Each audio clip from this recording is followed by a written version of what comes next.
오늘은 조금 특별한 주제를 다뤄볼까 합니다. 어느 작은 양로원에서 할머니가 돌아가셨습니다. 간호사들이 조촐한 할머니의 짐을 정리하다가 그녀가 쓴 시를 발견하게 되었습니다.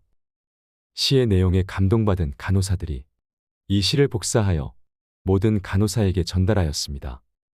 그리고 모든 이들의 마음을 움직였던 이 시는 영상으로 만들어져서 소개되었고 인터넷을 통해 전 세계로 전달되었습니다.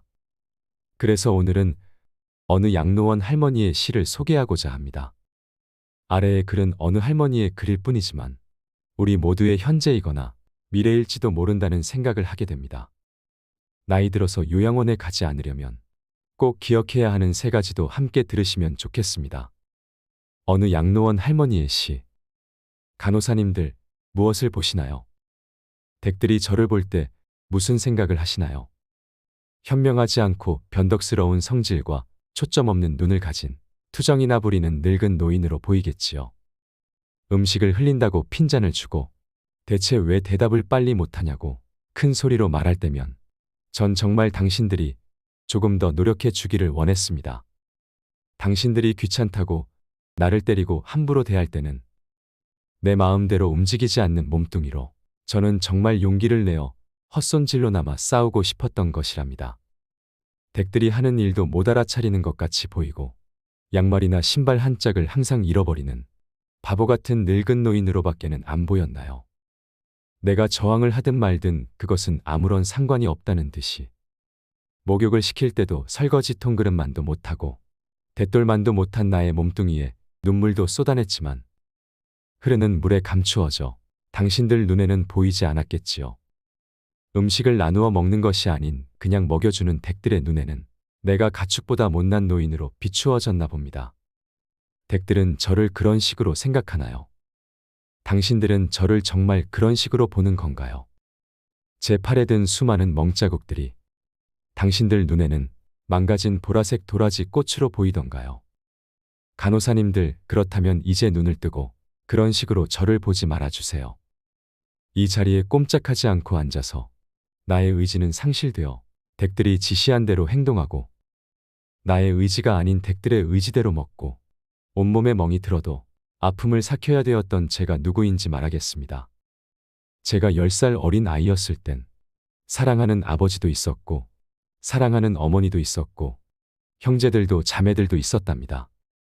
16이 되었을 땐 발에 날개를 달고 이제 곧 사랑할 사람을 만나러 다녔답니다.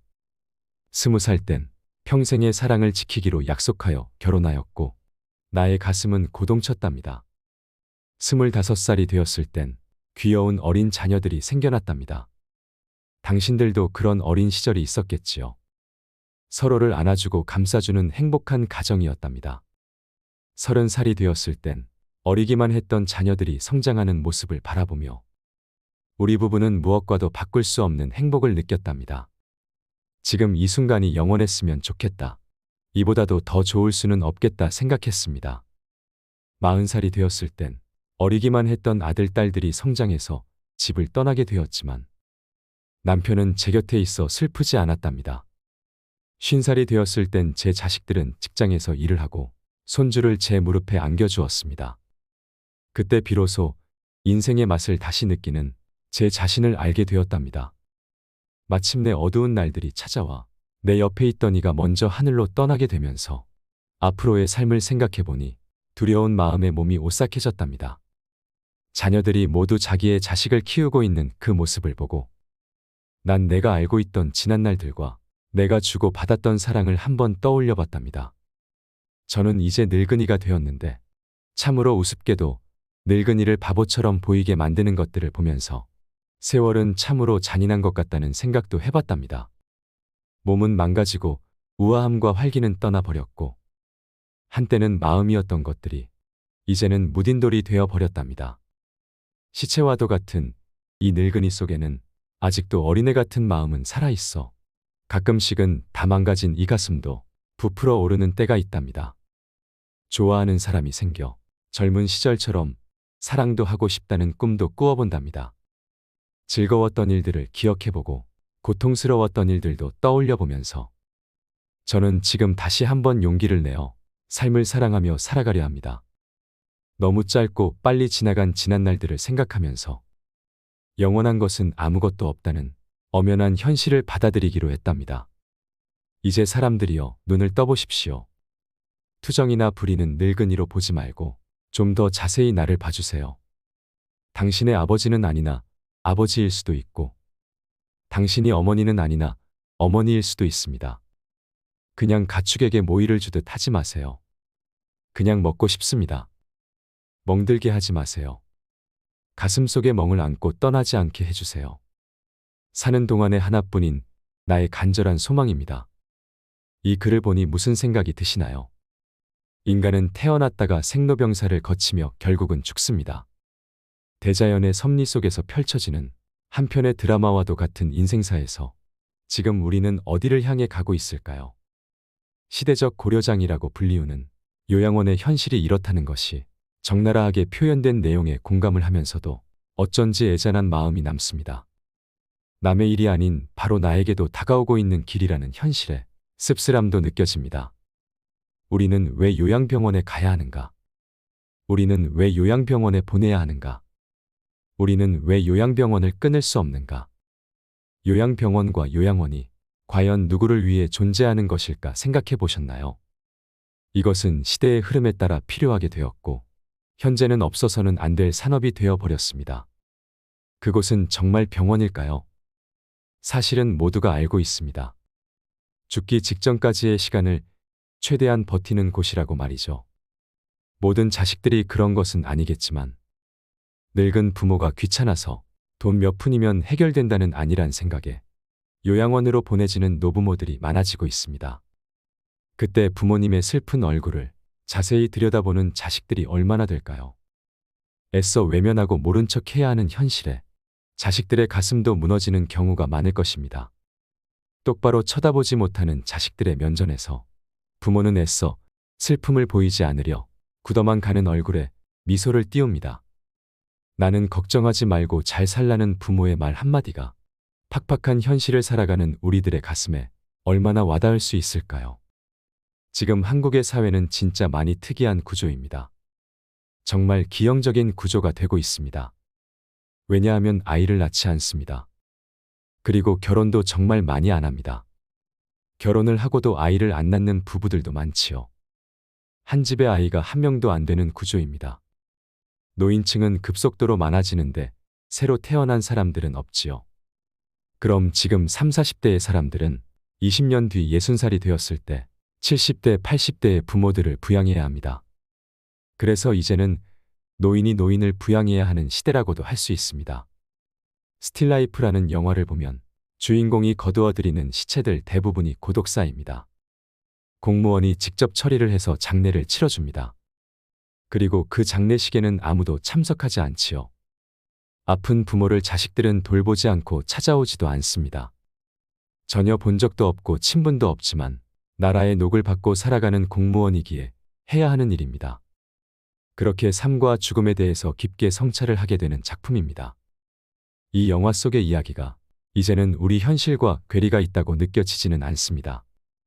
지금의 50, 60년대생 혹은 그 이전에 태어난 부모님들은 정말 많은 고생을 하셨을 겁니다. 아마 상상도 하기 힘들 정도로 엄청난 고생을 하셨을 거라 생각을 합니다. 과거에는 요양병원, 요양원 이런 게 별로 없었습니다.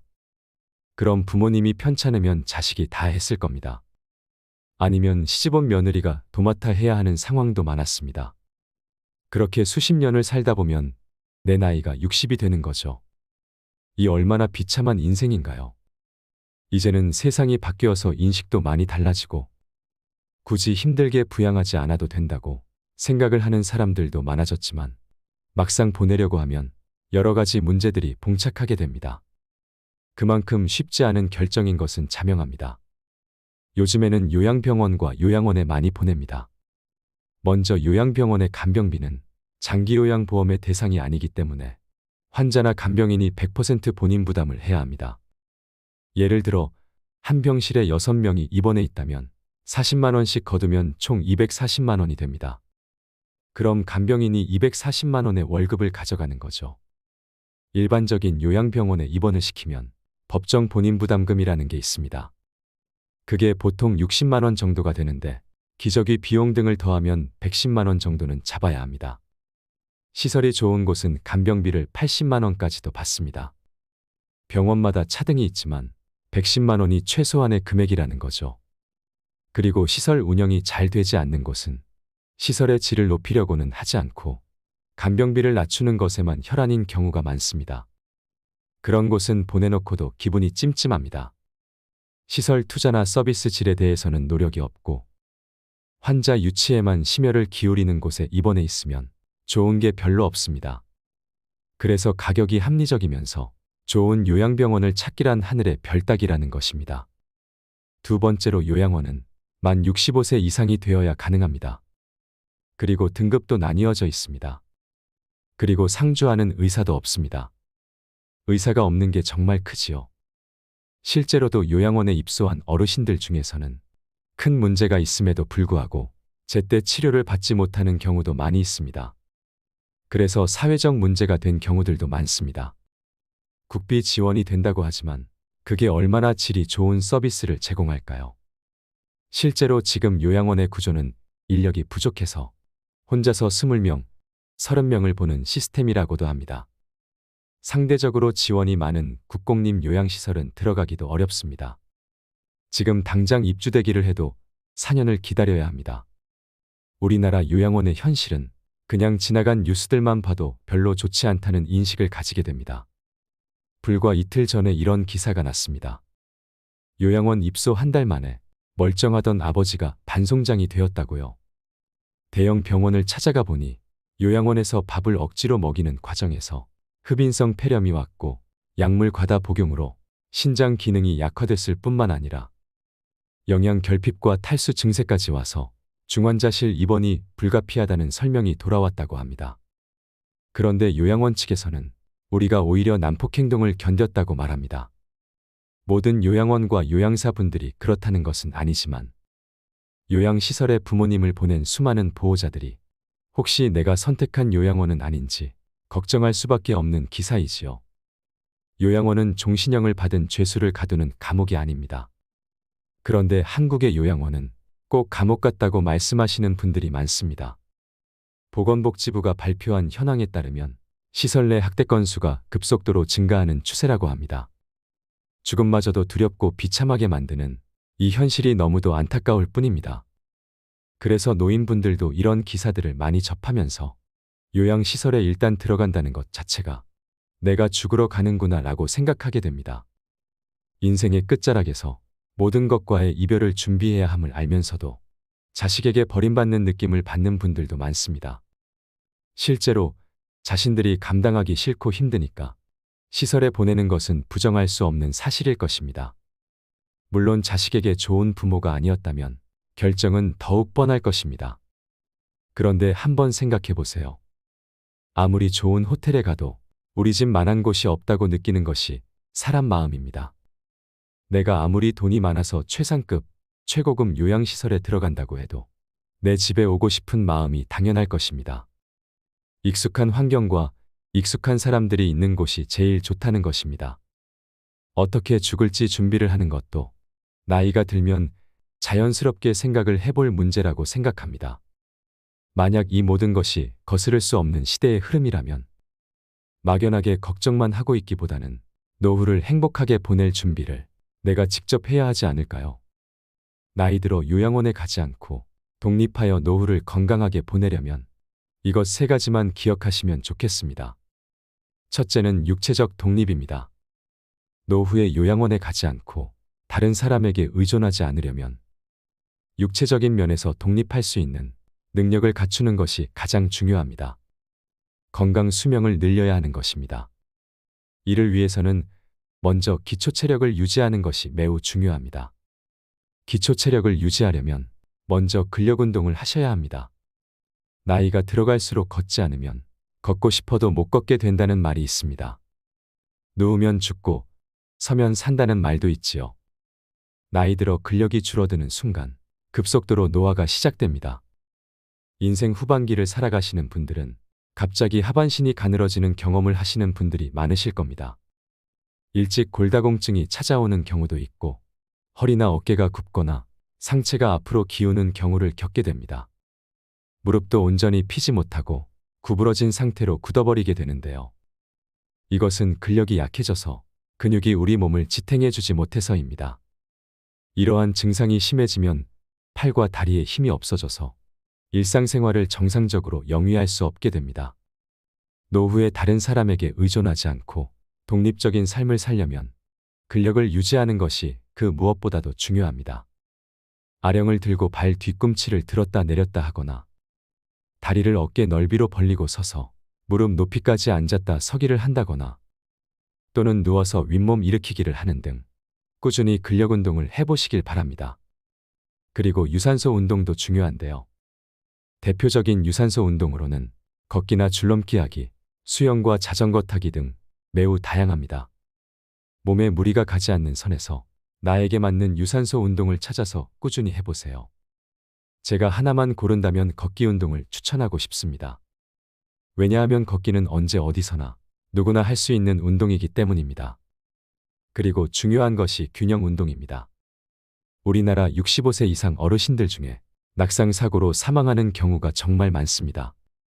사고 사망 원인 중 2위가 낙상사고라고 하는데요. 많은 전문가들이 낙상사고를 막기 위해서 균형 운동의 중요성을 강조하고 있습니다.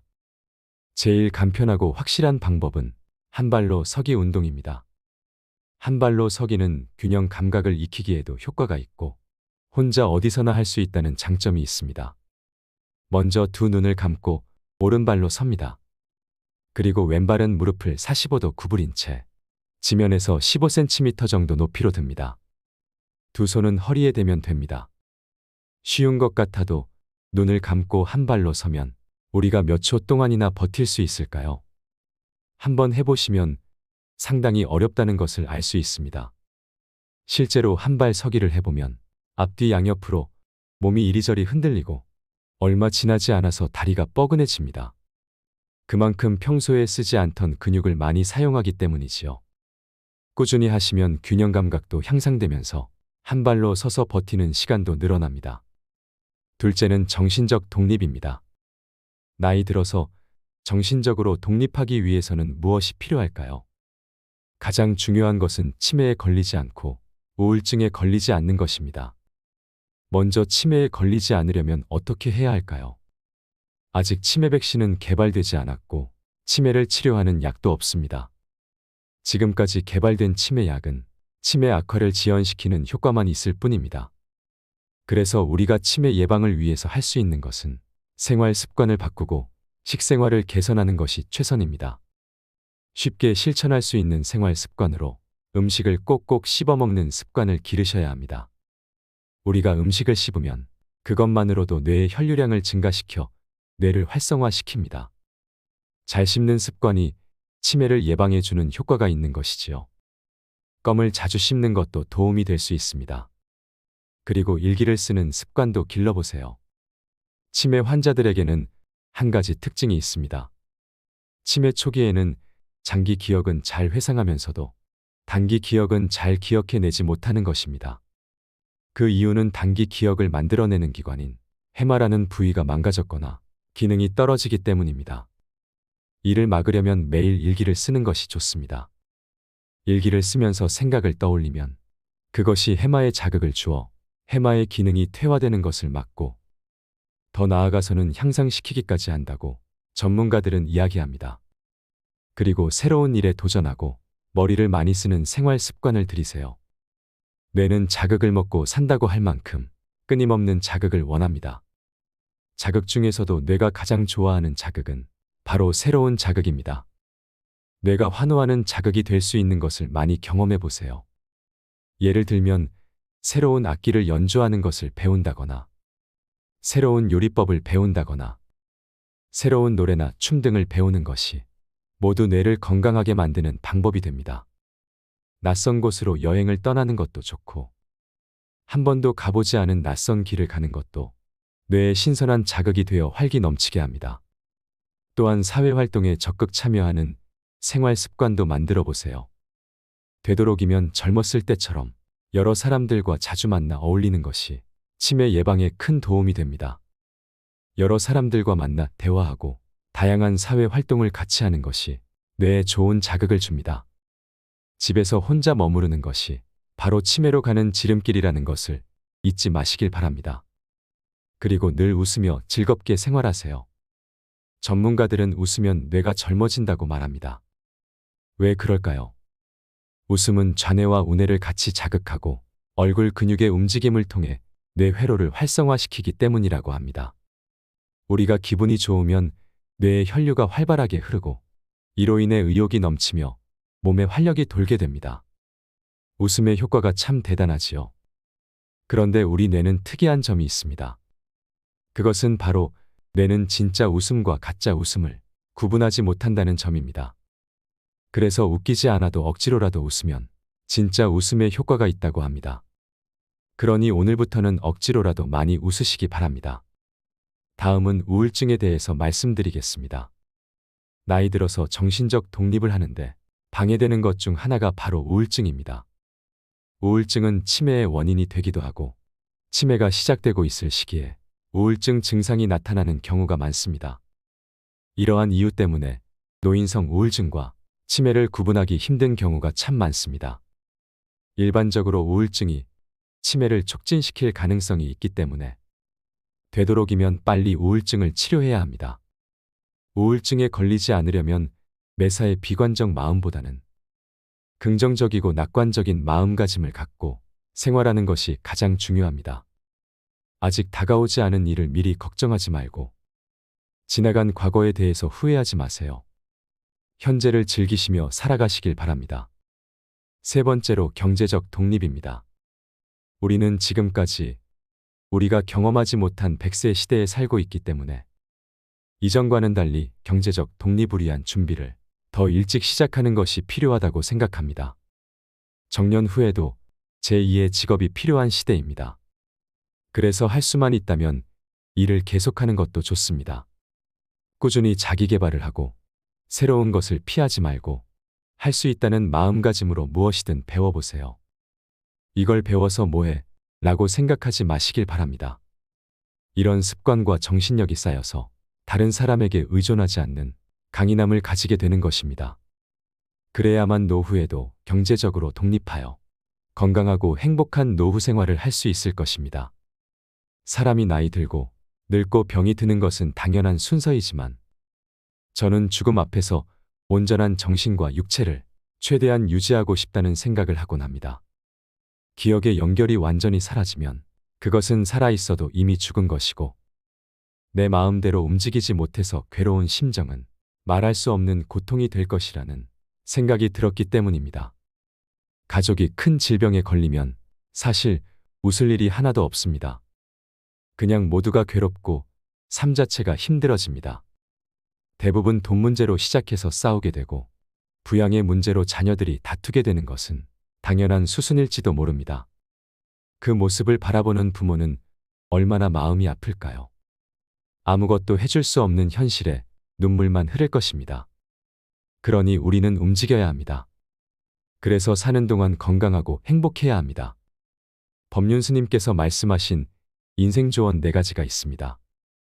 첫째, 행복을 구걸하지 마세요.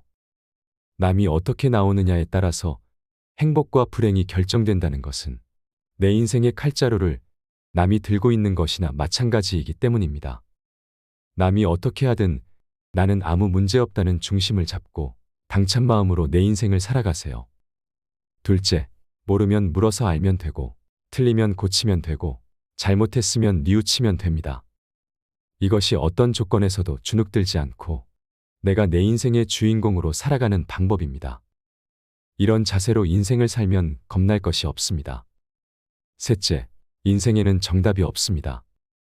우리 모두는 각자 자기가 선택한 대로 살다가 갈 뿐입니다. 어떤 선택을 하느냐가 중요한 것이 아니고 어떤 선택을 했든 그에 따른 책임을 지면 됩니다. 넷째, 잘 산 인생은 높은 자리에 오르고 성공한 것이 아니라 내일 죽어도 여한이 없는 삶입니다. 누구나 죽는다는 것을 알고 있지만 마치 영원히 살 것처럼 오늘 하루를 허투루 보냅니다. 그러니 최선을 다하는 하루하루를 쌓아나가서 죽는 날 여한을 남기지 마시길 바랍니다. 내가 했던 모든 것이 나의 미래입니다. 오늘 알려드린 노후를 잘 보내기 위한 3가지. 육체적 독립, 정신적 독립, 경제적 독립을 꼭 기억하시길 바랍니다. 살아있을 때 누릴 수 있는 행복을 누리세요. 이상으로 인생 철학이었습니다. 철학이 있는 당신의 삶을 응원합니다.